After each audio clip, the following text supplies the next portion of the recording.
Kitais metais Trakuose vyks pasaulio jaunių irklavimo čempionatas.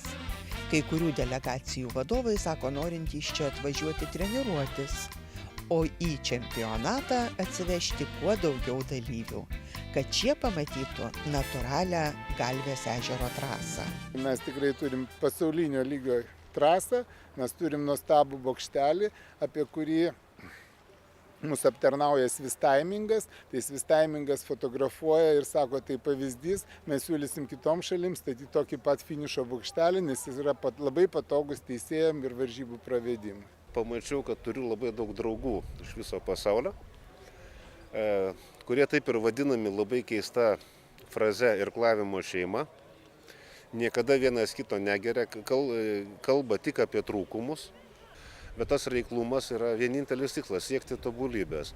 Ir žmonės, kurie man vardina pirmąją varžybų dieną 85 trūkumus, vakar 15 likusių iš tiek, čia pat savanoriam praneša. Matome vieną iš geriausiai organizuotų pasaulio jaunimo irklavimo čempionatų per jų istoriją. Yra daug tokių renginių, kurios traukia trakai, tai ir tas tradicinis bėgimas. Kitais metais mes jau planuojam daryti žymiai ilgesnį.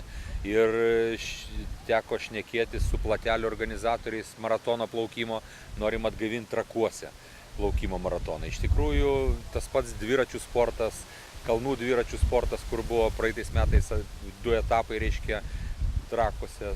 Yra orientacininkai, labai pamėgę Trakus. Yra daug sporto šakų, kur mes tikrai norisi atgaivinti ir tą tradiciją, kaip per Žalgirio, reiškia, Žalgirio mūšio metinės vykdavo konkurų varžybos. Taip, kad planų labai daug ir manau, kad čia bendrom jėgom ir su supratimu, kad sportas reikalingas ne tik mum, bet ir visiems. Manau, padarysim daug.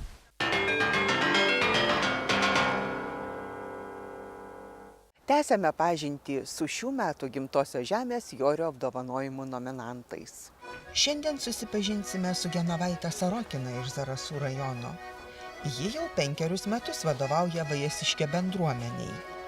O kiek toje bendruomenėje yra narių, niekas tikslaus skaičiaus nė nežino, nes joje telpa visi norintys iš aplinkinių kaimų, miestelių ir miestų. Mes ant pačio Rubežiaus gyvenam. Turim 2 merus, 2 seniūnus. Daug kas pavydė. Vajasiškiai sako, kokie jūs bagoti. Mūsų bendruomenė taip susikūrusi, kad pusė žmonių yra Utenos rajone, o pusė Zarasų. Kai mūsų tokiam kaimelė nedideliam Vajasiškiai, jeigu kaimo bendruomenė, ką čia gali padaryti daugiau, čia yra pensininkai arba, ūkininkai yra. Kai mūsų seniūnas sako, šitas kraštas vienintelis, kuris nieko neprašo. Ir nėra socialinių darbuotojų, kurie galėtų mums dar padėti šluoti ar ką daryti. Čia yra darbštų žmonės, su tokie žmonėm gero ir dirbti. Kas atvažiuoja, vis paklausia, tai kiek pas jūs čia gyventojų? Sakau, 15 gal daugiau būna. Vienas tik atsisėdau ir suskaičiau 22 gyvena nuolatiniai, o vasarą būna apie 50 jau, kai atvažiuoja. O kai prasideda pas mūsų Eremita Patriką stovyklas, tai būna ir 200. Mes jau tada turtingi. Žmonių rankos, noras atgaivinti savo gimtą kraštą. Ir galima, šiais laikais viskas galima, tik reikia meilės įdėti daug, norą turėti. Ir aš manau, kad su amžiui žmogus pajunti, kad savo kraštas yra pats brangiausias. Beje, Vajasiškyje ir jo apylinkėse nėra nė vieno žmogaus besinaudojančio socialinėmis pašalpomis. Aplinka irgi patys susitvarko, nelaukia, kol valdžia atsiųs darbininkų. Mūsų seniūnijoje yra 6 bendruomenės, bet aš jau čia visiems sakau, kad turbūt aktyviausiai yra Vajasiškio bendruomenė ir jos pirmininkė. Kaip bendruomenės pirmininkė ir kaip seniūnaitė, galima skaityti, aktyviausiai jinai yra. Bendruomenė atrodo toks kaimelis ir nedidelis ir čia pravažiuojant taip ir nesimato daug žmonių, bet per šventes susirenka tikrai daug iš aplinkinių kaimų, kadangi ta bendruomenė apima ir dalį Utenos rajono pakraštį ir šiaip aplinkinius kaimus. Bendruomenė ne vien linksminasi, bet jie rūpinasi ir šios gražios gyvenvietės aplinka, sutvarkymu, želdiniais, dalyvauna, rašo projektus, kad sutvarkytą gyvenvietę, kaip matot, aplink ir želdinių yra prisodinta, ir aplinka tvarkoma, ir šiuo metu renovuojamas buvęs Vaisiškės mokyklos pastatas, irgi laimėtas projektas, kad galėtų ten susirinkę vykdyti toliau tą bendruomeninę veiklą. Tas pats ir čia šis pastatas, kuris yra prieš mus, irgi žmonių rankomis suremontuotas, prikeltas antram gyvenimui. Jis kažkada buvo apleistas, bet susikūrus bendruomeniai, jisai buvo visų kaimo, aplinkinių kaimų žmonių prikeltas savo lėšomis, savo darbu, tam, kad galėtų žmonės susirinkti, pabendrauti, pašvęsti šventės. Kartu ir žmonės norėjo, kad būtų ir šarvojimo salė. Čia greta yra šarvojimo salės pastatas, buvusiai parduotuvėje įrengtas, tikrai šiuolaikiškas.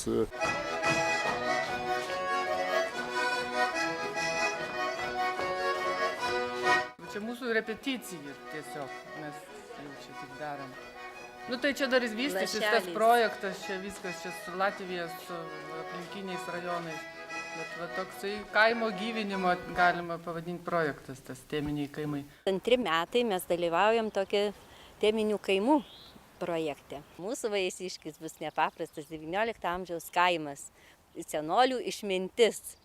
Mes prisiminsim, ką mūsų senoliai darė, ką jie moka, pamokys kitus. Čia planuojama mokyklai padaryti pečių senovinį, kept duoną. O va čia, va šitam va platelį, gabalėlį žemės, išdėlioti visus parapijos kaimus. Kaip yra parapijos kaimai, vat nuo bažnyčios įsidėlioji ir išdėlioti. Taip, kad nuvingiuotų takelis, pavyzdžiui, Paberžės kaimą. Paberžės kaime ten gali birželį kokį pasodinti, soliukų pastatyti, užrašas bus Paberžės kaimas, kitas kaimas ten toliau bus. O nuo centrų planuojam padaryti Marijos statulėlę tokią. Ir vat, kai bažnyčia yra centras, tai ten bus Marija. Jos energija pabudino turbūt visus krašto ūkininkus, pabudino visus žmonės, kas gyvas, kas gali prisidėti prie šito krašto gerovės. Ir iš ties jūs matote, Vaisiškis atbudo. Čia buvo neveikianti mokyklėlė mūsų, kurią uždarė mūsų valdžios vyrai, nors turėjome vaikučių.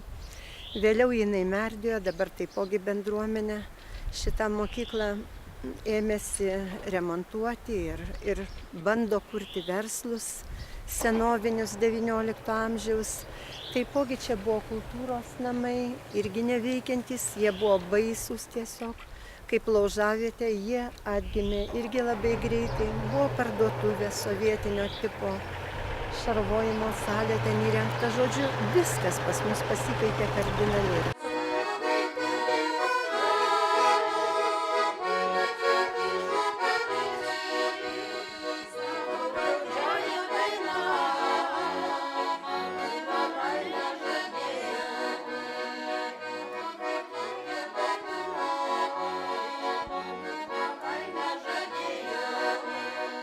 Kaip gali būti be harmonikos kaimas.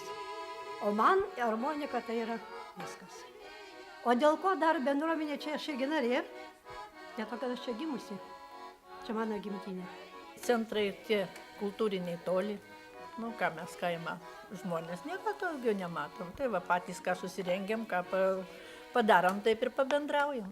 Subėgam visi, kada reikia, kada būna jau kas nors, tai va, susibėgam, susinešam, pasišokam, padainuojam ir vėl visi savais keliais. Jau mes senstam, jauni išvažiuoja, jūs kažką tai turi mokyti, kaip mes anksčiau gyvenam, jiegi taigi viską pamiršo. Tai ir nemokėjo, ir plis pamiršo, mes tai norim jiem parodyti, kaip mes gyvenam ir norim toliau, kad šita bendruomenė būtų ir kad gyvuotų. Čia labai gera, mes susirenkam laisvalaikio, atbėgam visos, nes parapija yra sujungta su bendruomenė, svarbiausia. Tai žmonių daug susirenka, bažnyčion sekmadieniais sueinam visi, tie patys žmonės, bendruomenės. O mūsų Genutė, tai čia jau mūsų auksinis žmogus. Tokia gera, kad mes neberandam jau tokių žodžių, kad galėtume pasakyti, kiek ji čia. Jeigu ne ji, tai čia nieko nebūtų. Čia viskas tik jos iniciatyva, jos energija. Nu tiesiog, ir svarbiausia, kad moka visus mus pakviesti, paprašyti. Mes einam, nu tiesiog, tik pasakė ir einam. Man labai gera, labai patinka, tiesiog aš, nežinau, aš jaučiu, kai atvažiuoju čia, tai man atrodo, kad aš su žemė susijungiu. Stengiamės palaikyti tą mūsų aplinką, stengiamės išlaikyti, padėti visom aplinkybėm, kiek galima išlaikyti mūsų bendruomenę ir kuo daugiau pritraukti iš tolesnių, kad ir mūsų vaikų, ar ten jau vyresnio amžiaus žmonių, kurie būna, pavyzdžiui, atvažiuoja vis tiek į Kermošius, tikrai smagu kitiems pasižiūrėti. Mūsų vadovė gera, tai daugiau visi sutinka būti bendruomeniai. Oi, dievuliau mano Genutė šitą mūsų veža, jinai neteinam, Genutė veža, aš ten kaime gyvenu, tai jinai veža. Atveža. Toli jau 3 kilometrai, čia pakojas skauda, tai čia Genutės dėka, Genutė viską daro. Ji pats stebuklė. Visi savi, visi mieli, visi geri ir labai patenkinta. Aš į Kauną nebevažiuočiau. Ta gyva sena su visas bobelas iškrapšto, dar pakviečia, taipgi kasgi jas kviestų labai. Ir dukras atvažiuoja iš miestų irgi sueina čionai, visiems smagu. Čia kai būna ir 30 šalčia laukia, čia būna šilta. Nes Genutė kūrena iš vakaro. Ant jos pečių galima sukrauti daug ir jinai nuveš. Pati labai daug dirba. Tai tikriausiai užkrečia visus. Tvarkom visi labai, žiūrim kapelius. Viską taip pat bendrom jėgom atstatėm. Ir dabar kas matosi, tai čia tikrai anksčiau to nebuvo. Bet visą laiką buvo kažkaip ten širdies, kad nenorėjo apleisti šitų namų, kadangi mūsų tėvai statė, darė, o dabar kažkaip tai jau išlaikyti tikrai norėjosi ir tas pasiekėm. Štai tokia Vajasiškio bendruomenė ir jos pirmininkė bei seniūnaitė Genovaitė Sarokina, kuri pati gyvena Baibiuose, bet nuo ryto iki vakaro sukasi Vajasiškyje. Jie vis nerimsta ir neleidžia nurimti visiems bendruomenės nariams ir draugams, vis kuria planus, ką dar gero galima padaryti savo gimtiniai.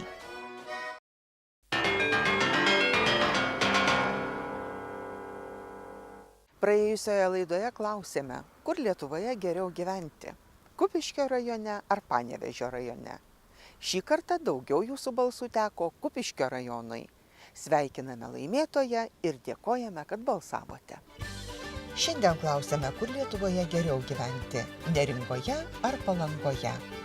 Balsuoti kviečiame internetu laidos svetainėje gimtojižemė.lt arba telefono numeriu 86 111 0909 siunčiant trumpąsias žinutes su tekstu Neringoje arba Palangoje. Kviečiame balsuoti visus turinčius nuomonę šio klausimu. Jūsų atsakymų laukiame iki trečiadienio 24 valandos, o rezultatus paskelbsime kitoje Gimtosios žemės laidoje ir interneto svetainėje gimtojižemė.lt. Šiandien tiek laidoje.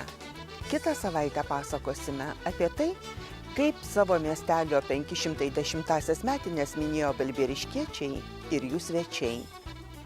O rytoj Oninės. Senoliai sako, vasara netrukus baigsis. Iki kito šeštadienio.